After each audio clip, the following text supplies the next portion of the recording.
falta toda mi familia. Mi Guayas no los cambiaría por nada. Lo que más me gusta del Guayas es ver el talento de las personas. A mi Guayas no lo cambio por nada. Ese orgullo guayasense está presente en cada uno de sus rostros. ¡Ya niñado! ¡Subir al bus con elevador! Este es nuestro trabajo, hacer que tu día a día sea más fácil. Por eso en ATM somos más que tránsito. Bienvenidos todos, muy buenos días, ¿cómo están? Yo soy Anderson Boscan, esto es Café La Posta, un espacio para revisar la coyuntura política y la actualidad nacional.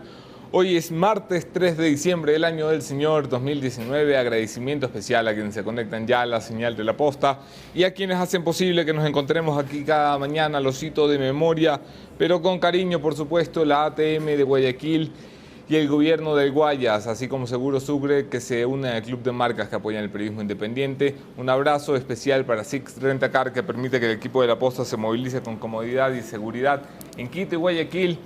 Abrazo y agradecimiento para Azúcar Valdés, porque detrás de cada uno de estos sobrecitos de azúcar se esconden 180.000 plazas de empleo o de trabajo, que son 180.000 familias que dependen de la actividad. Y por supuesto, agradecimiento especial para Melate, en nuestra casa en la ciudad capital. Hacemos una breve revisión de los hechos, esto es En Caliente.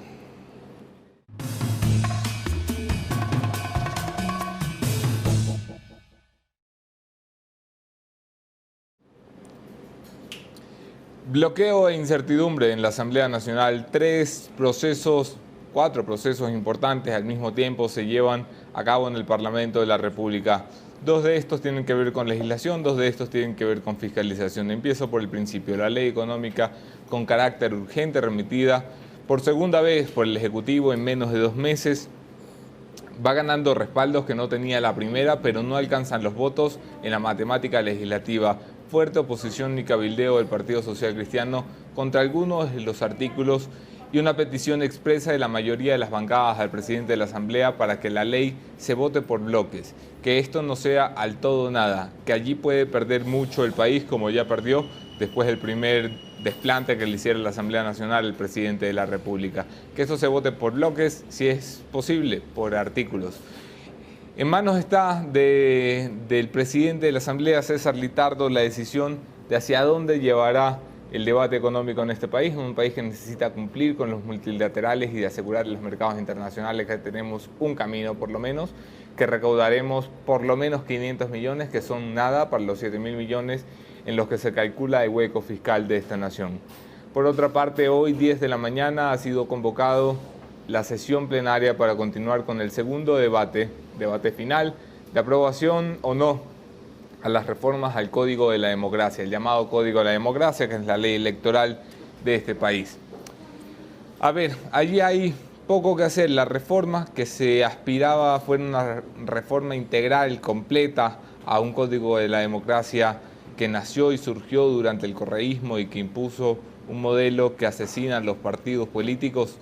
Hay poco en realidad de cambio. El cambio es más bien superficial, un maquillaje le llaman algunos asambleístas. No se toca el método de selección de escaños, que era una de las cosas en las que no se ponían de acuerdo a los bloques, y no se ponen de acuerdo a los bloques por algo sencillo, porque cada uno saca la calculadora y dice, si yo apruebo esta reforma, a mí me tocan menos escaños.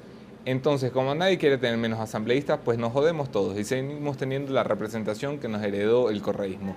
Sin embargo, hay cambios importantes que se plantean en cuanto al financiamiento de los partidos, en cuanto a la conducta de la campaña anticipada. Veamos qué pasa esta mañana en la sesión del Pleno. Esto en cuanto a lo legislativo, porque en los procesos de fiscalización las cosas tampoco son tan diferentes. El proceso a la ministra de Gobierno, María Paula Romo, que ayer tuvo su primera etapa de interpelación delante de la Comisión de Fiscalización, en un juicio político planteado por Lourdes Cuesta, ex Creo, y Roberto Gómez, que está en Creo pero no parece.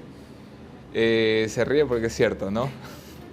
La ministra de Gobierno se defendió bastante bien. Estuve siguiendo la comparecencia transmitida por La Posta ayer por la tarde-noche, y la ministra de Gobierno se deslindó de las responsabilidades en las que se le acusa. Se deslindó de responsabilidades en la matanza de las cárceles, se deslindó de responsabilidades en el uso del aeropolicial para moverse con su familia se deslindó de responsabilidades en torno al incremento de la inseguridad en el país, defendió la tarea de la Policía Nacional, invocó como testigos, miren ustedes las sorpresas y las vueltas que da la vida, a José Serrano, su íntimo enemigo, y a la fiscal general de la Nación, Diana Salazar.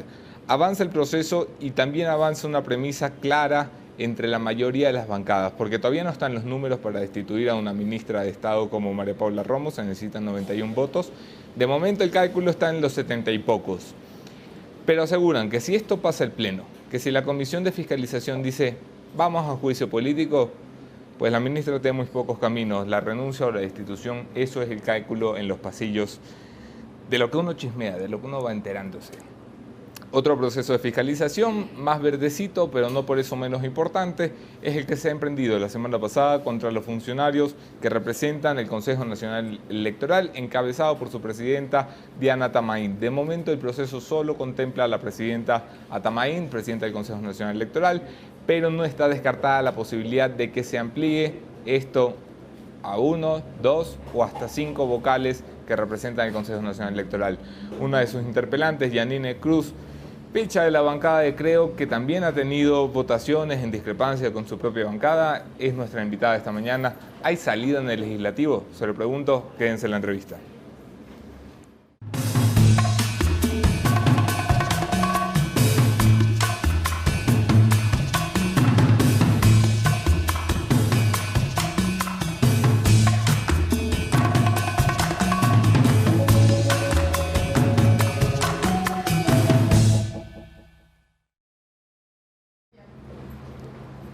Ok, yo soy Anderson Bojana en todas las redes, podemos seguir allí la conversación. Abrazo especial a quienes comparten nuestros contenidos, los quiero más que si no los comparten. Bienvenida, Yanine Cruz. ¿Cómo estás? Estimado. Bien, bien, Anderson, gracias por esta oportunidad. Como siempre es un gusto poder estar contigo. Empecemos por el principio. Ley Económica Urgente, volumen 1.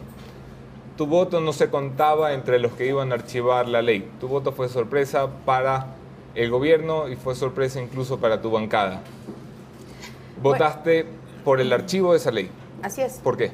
Porque fue un mamotreto realmente por parte del equipo de asesores, tanto por parte de finanzas. No puedes mezclar tantas leyes en un tema tan complejo en la situación económica. Lo lógico sería que te den por capítulos claros y sobre todo porque no tenían la contabilidad exacta. En la segunda página decían que se hizo ese proyecto sin calcular el déficit fiscal, es decir, fue un experimento que lanzaron para ver cómo la Asamblea respondía, pero sobre todo mi voto fue en contra de este proyecto porque se disminuía totalmente el fondo para las universidades públicas y politécnicas. Aproximadamente entre el año anterior y este año se disminuiría aproximadamente $200 millones, más aún siendo parte de la Comisión de Educación, escuchando obviamente los diferentes sectores, era complicado.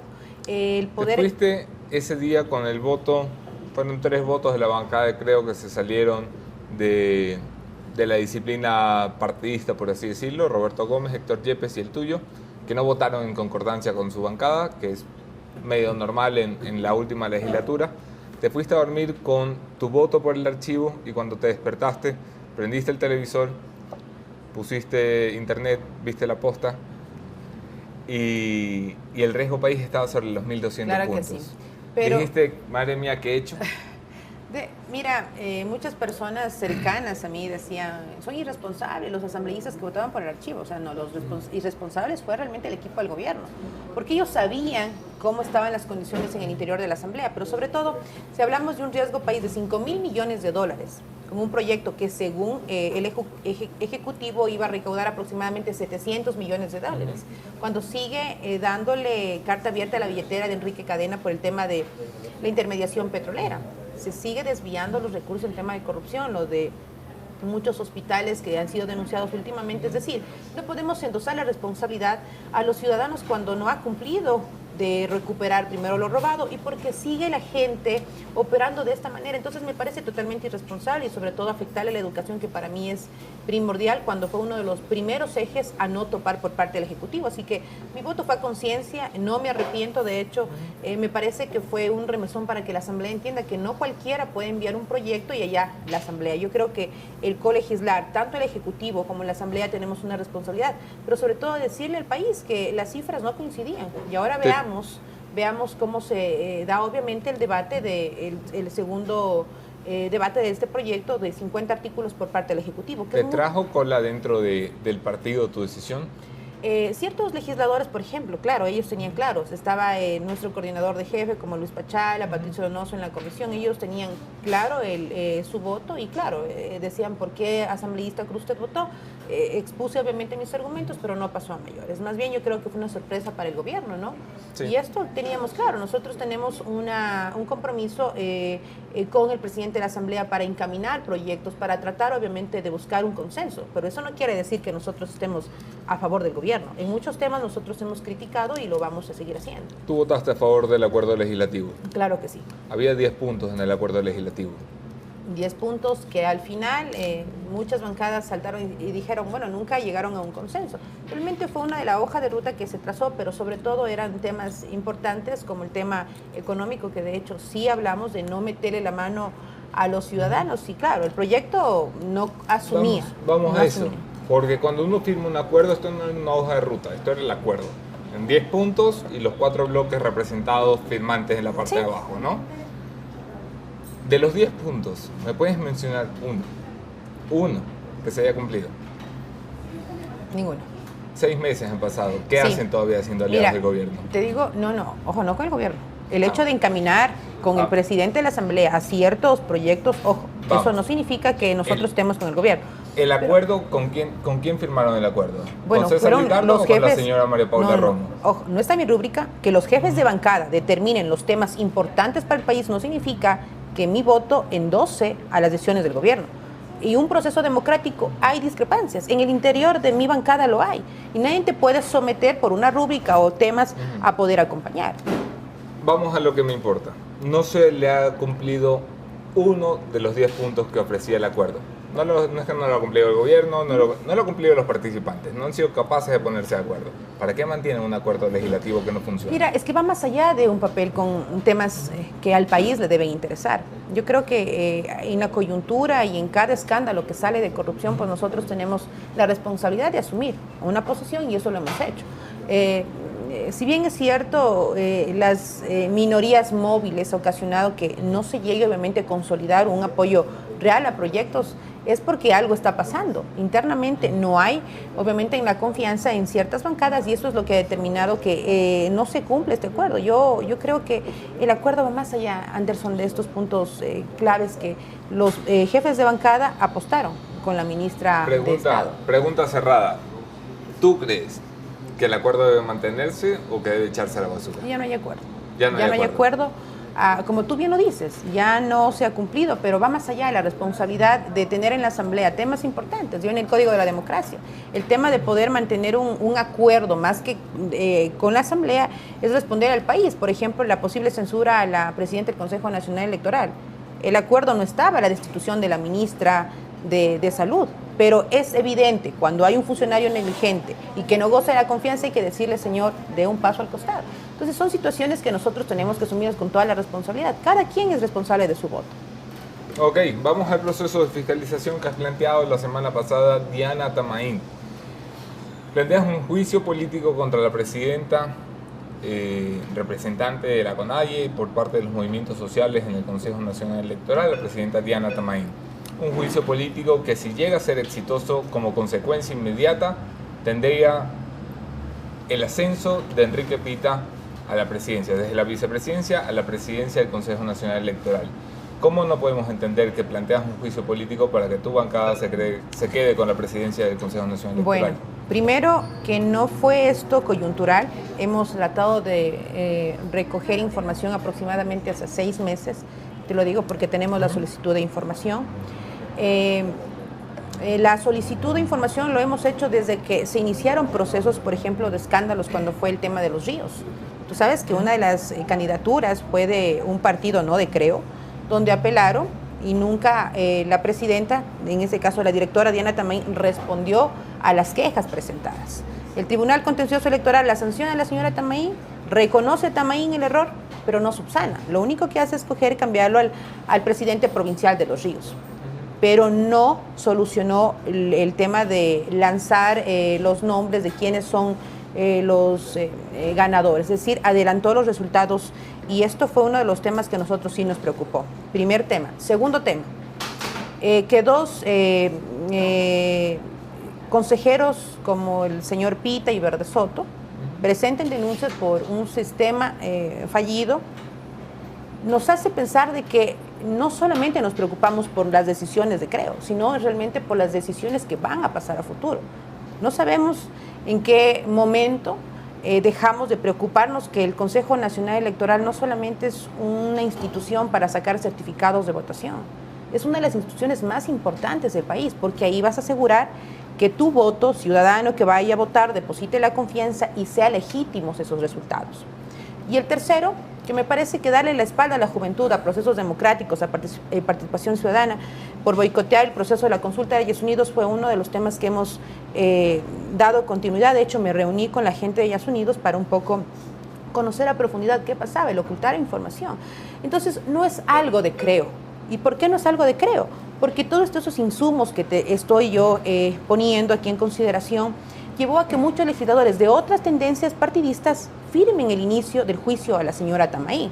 Súmale al tema de la responsabilidad administrativa que tiene la presidenta del Consejo Nacional cuando elige al director de procesos electorales, que es ese señor involucrado en escándalos. El señor Loyo. Ya, ahora, el hecho de que el vicepresidente asuma el Consejo Nacional Electoral no es un tema que a nosotros nos interese. He hablado con asambleístas y si quieren en este juicio incorporar la posible censura de los consejeros, pues hagámoslo. Lo que más nos interesa es transparentar este proceso. Eso es otra cosa, porque Claro puede que haber sí. una lista de 20 incumplimientos de la señora Así es. Tamaín, pero si el resultado es que Creo se queda con la presidencia del CNE, entenderás que a la final políticamente es difícil de vender. Claro, no, y ¿sabes qué? Cometeríamos el mismo error de lo que estamos criticando. Entonces yo creo que en ese sentido nosotros tenemos que decir al país que a Diana Tamaín ya varios sectores no le confían. Tenemos gente negligente que hemos visto en los últimos escándalos de tráfico de influencias y hace poco me acabo de enterar que envían un correo a todos los funcionarios del Consejo Nacional Electoral que aún no les cancelan, les tienen obviamente mintiendo que les van a pagar a tal hora y no es así. Entonces, si la cabeza de una institución no funciona, no esperemos que los otros rostros lo hagan de manera positiva. Sé que puede salir inclusive una sentencia por parte del Tribunal Contencioso Electoral porque eliminaron a 20 organizaciones a nivel nacional, siendo ilegal la eliminación, porque para eliminar un partido político tiene que no haber concursado en las últimas 2 elecciones o haber obtenido menos del 3%. ¿Pero qué hizo? Amarilla. Ahora, claro, ¿qué pasa? ¿Por qué eliminó a la señora Tamaín? ¿Qué hay tras esto? ¿Negligencia? ¿Error de buena fe? ¿O parte de lo mismo? Entonces, en ese sentido, Anderson, nosotros como, yo digo como legisladores, como Creo, como los legisladores que también han logrado incorporar su rúbrica para este juicio, no nos estamos oponiendo a que se pueda en este juicio incorporar los nombres de los consejeros. Y me parece legítimo porque es más transparente y porque le das, creo que la fluidez a este proceso. Pero al final el fracaso del CNE es también el fracaso de los partidos. Ahí están Coincido. representados la mayoría. Coincido. Está el señor Pita, lo representa a ustedes. La señora Cero, que representa oficialmente a Alianza País, representa a la Revolución Ciudadana. La señora Tamaín, que representa a la CONAIE y a los movimientos indígenas. Está el señor Cabrera, que representa al Partido Social Cristiano. Los que están fracasando son ustedes. Mira, para llegar a ser consejero, participar, obviamente eres auspiciado por una organización social o por un partido político. Coincido que creo que a todas las organizaciones políticas nos hace falta esa independencia de poderes.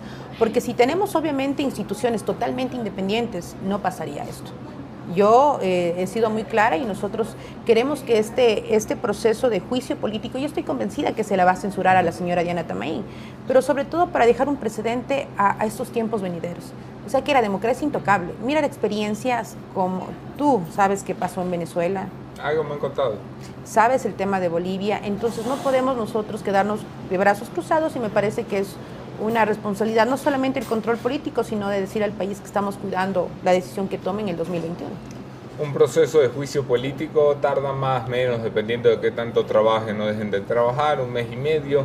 El cálculo es que esto para los primeros días de enero, cuando se reinstale la Asamblea Nacional, después de las fiestas, todos comidos pavos, pueda tratarse el juicio político contra la presidenta o incluso otros vocales. ¿No te parece jugar con fuego estando en enero, a exactamente 13 meses de las elecciones, tumbarse un CNE? A ver, me parece que estamos a tiempo para cuidar la democracia, que es lo que más me importa en este proceso.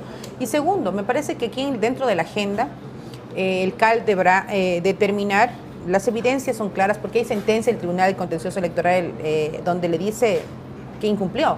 O sea, no lo dice el asambleísta Cruz, lo dice el Tribunal Contencioso Electoral. Sí. Y las evidencias de escándalos de esta asociación ilícita y el tema de justificar este complot con funcionarios y el cura Tuárez da todas las garantías para que rechacemos esta clase de funcionarios. Veamos cómo avanza, pero yo estoy convencida que a más tardar en enero tendremos que pedirle a la señora Tamaín que dé un paso al costado, porque no puede estar al frente del Consejo Nacional Electoral. Adicional a esto, esperemos que en estos días se pueda obviamente incluir la petición de juicio a los consejeros. No me opongo para nada, me parece que es un proceso oportuno. ¿Y los demás consejeros, porque sí? ¿O quién va a hacer ese proceso? ¿Cómo es el procedimiento para incluirlos? Bueno, no, es otro juicio político como fue con el tema del señor Tuárez. Fue el juicio político que iniciamos con Tuárez y luego pusimos a los otros miembros del Consejo de Participación Ciudadana. Creo que se ha presentado ya 1-0 y habrá más en la cola, me imagino. Claro, yo creo que dentro de esto todas las bancadas van a querer participar en esto. Tú decías al inicio, tú eres un interpelante. En realidad iniciamos el juicio el asambleísta Fernando Flores y yo. Yo decía, no tengo ningún problema, en tanto creo que Fernando ni dar un paso al costado como yo para, si quiere algún otro legislador ser interpelante, pues bienvenido sea. Me parece que es una causa común para poder censurar a la señora Tamaín y a los consejeros que sean negligentes. ¿Te sientes como de Creo? A ver, bueno, fue una de las organizaciones con las que confío en Yanine Cruz. Yo salí por Creo, también por la agrupación de Compromiso Ecuador. Y ¿sabes qué te digo? No es que me han impuesto, y eso tengo que decir. Claro, yo creo que respetan la posición, obviamente, en este caso, cuando asumo un voto. No es que te llamen a presionar a un voto, o sea, eso no ha pasado jamás. No ha pasado jamás. Y por ejemplo, el tema del aborto, que fue un tema tan sensible que fue para nosotros, yo me abstuve en la votación y habían rumores de que daban orden a la dirigencia. Fue realmente por el tema de que nosotros hablamos, de hecho, con Jimena Peña antes, queríamos solamente que exista la causal para la despenalización y no fue así. Sí que te dieron palo por eso, ¿no? Así fue. Creo que estamos... Pero te dieron palo de forma justificada o gratuita, porque las críticas que leían, si la memoria no me engaña ya, porque no soy muy bueno para recordar cosas de más allá de un mes, pero habías dado unas declaraciones en GK, un medio colega, en el que habías asegurado que estabas a favor. Estoy a favor, me mantengo, en eso no puedo yo... ¿Por qué no votaste? Porque no se incluía claramente el artículo para la despenalización por el tema de violación. Habían otro que obviamente confundía y no estábamos de acuerdo. Eso fue, yo creo que uno de los temas que echó abajo este artículo. Yo me he mantenido claramente, lo dije antes, lo dije después y lo digo ahora. Pero cerraste una puerta histórica por el movimiento feminista, según el movimiento feminista. Bueno, con mi voto no alcanzaba, en realidad no alcanzaba, y creo que fue un error inclusive de la propia presidenta, que lo habíamos hablado, en seriar los medios que decían que tenían los votos, cuando el artículo no contemplaba en lo que habíamos acordado. Yo creo que son situaciones que sí nos hacen repensar en la posición también legislativa, ¿no? Cómo llegar a un acuerdo para poder obtener estos votos, ¿sí? Juicio político, María Paula Romo. Tu bancada guarda un cauteloso silencio, que a mí me suena a cálculo. Para nada. Anderson, en eso sí te puedo asegurar que dentro de nuestra bancada estamos nosotros haciendo una causa común para poder sancionar a los funcionarios negligentes. Que sea cercana o que hemos coincidido en el camino por alguna decisión no significa que nosotros vayamos a justificarla. Me parece que el trabajo de la ministra Roma es interesante, es una mujer muy valiente, pero cuando cometes errores tienes que responderle. Nosotros estamos hoy representando al país, no solamente a la organización de Creo, y en este caso tanto Lourdes Cuesta como Roberto Gómez han presentado un juicio. Tengo conocimiento que van a plantear en esta semana un nuevo juicio por el tema de la conmoción social, el tema de utilizar gases lacrimógenos. Tenemos que ver cuál es la justificación y obviamente cuando exista argumentos, nosotros ten la seguridad. En el caso yo no voy a hacer el juego a ningún funcionario. Con los argumentos que hay sobre la mesa, ¿ves responsabilidades, ves negligencia, María Paula Romo? En este tema me parece que faltan argumentos para poder enviar un informe contundente. Si tú me preguntas a mí, leyendo el informe y escuchándole a la ministra, hizo una defensa de toda su función como ministra. Pero en casos puntuales creo que faltan respuestas contundentes para poder justificar por qué hizo eso. Sé que ella no es la responsable directa de las cárceles, pero es la ministra de Gobierno, tiene que precautelar el tema de seguridad. Y sobre todo me llama la atención porque yo creo que en este juicio que viene a continuación, el segundo juicio, hay temas contundentes, como por ejemplo que ustedes hicieron la investigación y sacaron los informes de inteligencia, cuando llegó a la comisión a decir que no existían informes de inteligencia. ¿Sabes lo que significa que un ministro llegue a una comisión a faltarle la verdad a los legisladores? No a uno, sino a una comisión especializada para investigar estos casos. Ese argumento no sé cómo lo pueda subsanar, justificar, o por qué utilizas gas lacrimógeno caducado. Veamos, yo quiero escuchar la respuesta de la ministra. Si no hay un justificativo, ten la seguridad que por parte de nosotros tendremos la decisión legítima de censurar a quien no ha cumplido un papel protagónico. Y eso, hablo de protagonismo cuando cuida los intereses de los ciudadanos. Y te lo digo públicamente y aquí. Movimiento indígena, ¿cuál es tu criterio respecto del rol que tuvo el movimiento en las últimas manifestaciones? Mira, yo soy súper cercana por todos los acontecimientos que vivimos en el tema del Correato con nuestros hermanos Araguro, el tema de la lucha de Luisa Lozano, cuando yo estuve también presa. Hemos estado siempre en estas causas. Considero que no repensamos que fue una olla de presión que saltó. No te digo que no hubo infiltrados, que hubo infiltrados, pero lo que pasó en Loja fue como que volvieron a refrescar la herida de golpearle al sector indígena, ¿sí? ¿Me entiendes? La falta de atención al sector rural. Las cosas no son así tan fáciles. Yo creo que fue una respuesta a las decisiones tibias de este gobierno. Porque no es que ha cambiado la mayoría de rostros de este gobierno, siguen gente correísta, siguen enquistada en instituciones públicas. No sé si boicoteando la administración o beneficiándose como siempre lo ha hecho. Aprovechó este espacio de la conmoción social para poder, primero, demostrar al país que no están de acuerdo con un proyecto económico, pero sí me preocupa quizás ciertos dirigentes que en ese momento quisieron captar esa justa lucha social para sobresalir. Me parece que eso sí es verdad, pero personalmente te digo, en Loja fue una marcha muy pacífica, fue a la altura. Me parece que el pueblo saraguro entendía que la violencia no era el camino. Lo hicieron con flores, lo hicieron con cántico, lo hicieron con danza. Llegaron a la gobernación, le extendieron un documento a la gobernadora, le dijeron: nosotros pensamos que esto va a ser letal para la economía de nosotros, que revea. Claro, pero ojalá hubiera sido así en todo el país, ¿no? Sí, ojalá. En Quito fue distinto. Sí, fue distinto. Y te comento que yo estuve acá los primeros días. Fue realmente complicado porque nunca pensaste que te ibas a enfrentar a esta conmoción tan fea, donde exponías la vida de jóvenes. Yo creo que sí hubo abuso por parte de la fuerza policial. Te soy bien sincera, el hecho de ingresar a las universidades que asistían o atendían. Nadie puede negar los abusos de la fuerza policial cuando están registrados en video que los policías patean a jóvenes desarmados en el suelo, ¿no? Pero sí creo que hubo injerencia por parte del gobierno anterior para tratar de estar en el sector rural. Si tú analizas las fotografías de la exlegisladora Soledad Buendía y de todo el grupo cercano de ellos. La que está en la embajada. Sí, la que está en la embajada. Tú analizas que los últimos recorridos de ella eran en el sector rural. Y era sistemático. No es que ingresaba al sector rural por saludar a la gente, por ser tema político. Llegaron obviamente a tratar de buscar esa confianza para tratar de inducir al pueblo acá. Entonces tú entiendes que se aprovecharon de ese mal momento y obviamente el sector rural ha sido totalmente desprotegido por este gobierno, por el anterior. Entonces también fue una respuesta de esa, yo creo que negligencia política, de no verle a la gente rural y poder compartir y decir esto necesitan y esto damos. O sea, son temas que sí nos preocupan, ¿no? Llega el momento en el que los votos no alcanzan para nada en la Asamblea Nacional.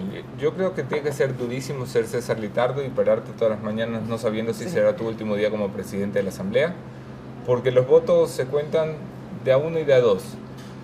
Y te digo esto porque llega el momento en el que bancadas como la tuya, que siempre desconocieron durante el inicio de la legislatura a la bancada oficialista o que se han mantenido distantes de la bancada correísta van a necesitar votos del correísmo si quieren destituir un ministro de Estado, si quieren destituir una presidenta del CNE, van a necesitar votos del morenismo. Claro, 90 Llega el votos, momento de 91 empezar a funcionar como parlamento. ¿Hay salida para eso? Mira, yo considero que en un momento tan importante para poder censurar a ministros negligentes se necesita de tender un diálogo. Más allá de Correa, yo te digo, para mí es súper duro, por ejemplo, hablar con la bancada correísta porque son fieles seguidores y tienen las mismas prácticas, o sea, doctrina, pero hay un momento donde tú dices, son 91 votos necesarios. Y hay un momento donde puedes llegar a conversar, que algunos pueden conversar y decir, mira, esto está pasando mal, esa es la situación, debemos censurar. No te voy a mentir, unos lo hacen por revancha, no lo hacen por justificar el tema del patriotismo. Sí, claro. Ya. Entonces, en esa coyuntura, voto se necesita, Anderson. Y en este caso nosotros estamos llamando un poco más a que el voto sea un voto responsable. Yo te digo, y te lo digo, si viene, por ejemplo, el informe para censurar a la ministra Romo, a nosotros no nos va a temblar la mano. No podemos justificar la negligencia. Y en el caso de Diana Tamaín, espero que por parte de ciertos grupos cercanos, obviamente puedan tomar también la misma postura. Yo te pregunto claramente porque hay dos votos que importan. Revolución Ciudadana, que ha dicho que la va a estudiar, y Partido Social Cristiano. ¿Qué dicen estos del juicio de Tamaín? Mira, he hablado con varios legisladores del Partido Social Cristiano. Ellos están abiertos, obviamente, a analizar el informe. Si el informe es contundente, que las evidencias están a la luz, pues ellos tomarán una decisión responsable. Así que en ese sentido yo espero que el jefe de bancada, que es Vicente Tayano, obviamente pueda responder frente a las evidencias. No es que le hacen un favor a Yanine Cruz, es un favor que le hacen a la democracia y al país. Pasó con la ministra de Salud.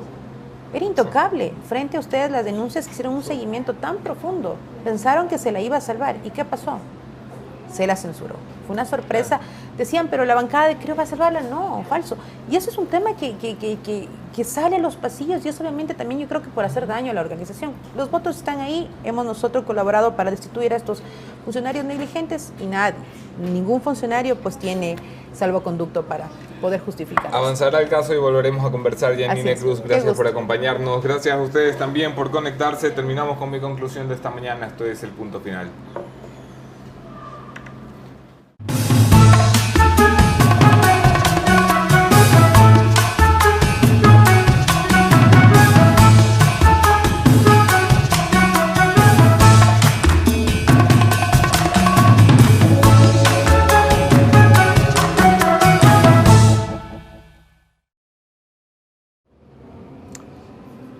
El juicio contra Diana Tamaín tiene futuro solamente si se extiende la responsabilidad política a los demás representantes del Consejo Nacional Electoral. Me explico mejor, no es que la señora Tamaín haya sido buenita y los demás malitos, o al contrario, muy malita y los demás muy buenitos. El problema es que este es un cuerpo colegiado, y el problema de los cuerpos colegiados es que los tenemos que evaluar como tal.